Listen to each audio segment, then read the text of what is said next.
Matapos magsalita ang estranged wife na si Jackie Forster, binasag na rin ni Benji Paras ang pananahimik hinggil sa isyong kinasasangkutan rin ng kanilang mga anak.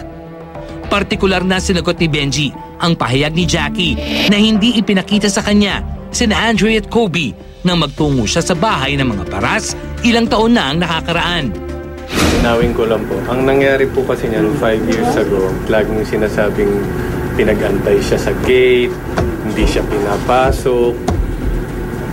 Ay, eto, kasama ko sila. 5 years ago, nandun siya. May kasama siyang lawyer sa bahay, in our house.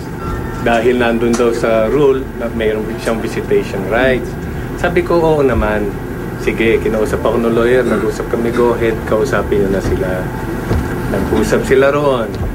And then doon na nga sinabi nila na we're not yet ready.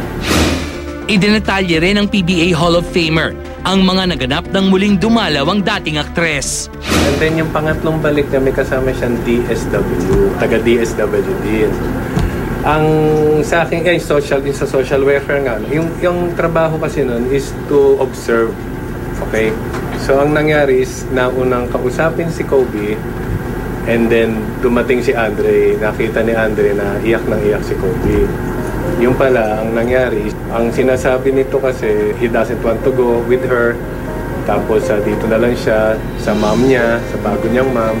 Ang sagot ng social worker, hindi mo siya totoong nanay. Stepmom mo siya. Itong nanay mo. So, sumama ka sa kanya. And then, dumating na si Andre, kinausap niya ulit yung nanay niya at sinabi nga niya, give us time. We're not yet ready. So, hindi ko alam kung hindi malinaw yun. Katulad ng naunang panayam ng Star Talk sa magkapatid, space and time ang hiling nila sa kanilang biological mother. Sa akin naman, kung hindi pa sila ready, then ako, ang magagawa ko lang is to guide them and to give advice. Pero hindi ko na sila po pwedeng pilitin. I'm happy with my life and I'm just focusing on the good side. The past is the past and we're already ahead to the future. So I'm just gonna focus now and not gonna mind it. Samantala, kamakalawa ay lumagda ng 5 taong kontrata sa Viva Artists Agency ang magkapatid na Andre at Kobe dahil busy sa pag-aaral.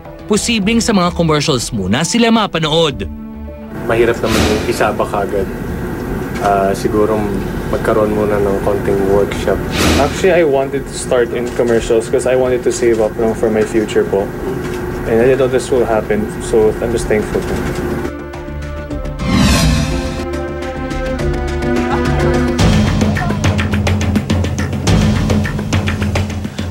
At kasama natin live, Benji Paras, cool na cool pa rin ha. Magandang hapon. Magandang hapon din po sa inyong lahat. There is no escaping us. Hindi ka No, na makatakas. it's okay. You can escape. Now's your chance. Gusto kong mag-CR Di ba ikaw yung nasa news kanina? No. Ano nga ba yung gusto natin i-discuss? No, that's not. Hindi, ito, Benj, ito muna. Yung kasi nag-sign nga ng kontrata sina Andre at Kobe sa Viva. Does this mean talagang puspusa na yung pag-showbiz nila? Well, si Andre kasi nagkaroon na ng nag-guest na dito sa Sunday All-Star, no? So, nagpakita naman siya ng iba niyang talent, yung pagra-rap. And sa ngayon, gusto daw niyang mag-host. Okay? And then, si Kobe naman, ang sabi naman niya sa akin na ang problema nga niya, yung pag-aaral niya dahil he's still in high school. And pag high school ka, fix yung schedule mo eh. So, medyo mahirap. Pero kung susubukan man nila, ang sabi nila, okay lang, siguro comedy, pero mas gusto namin kasama ka. So, dapat bigyan niyo akong show para kasama sila. Oo naman! Family show. Family show.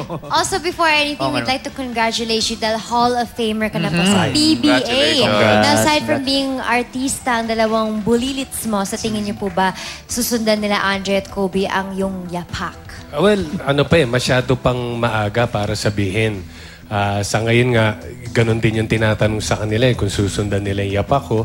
Ang lagi lang nilang sinasabi din na wala pa sa isip nila. Kumbaga, they will first. magfo-focus muna sila and kung ano man yung mangyari sa sisipag nila. And then, doon natin malalaman kung aabot. Kasi the moment nga na mag-start sila, tuloy-tuloy. Yes, sana ganun nga.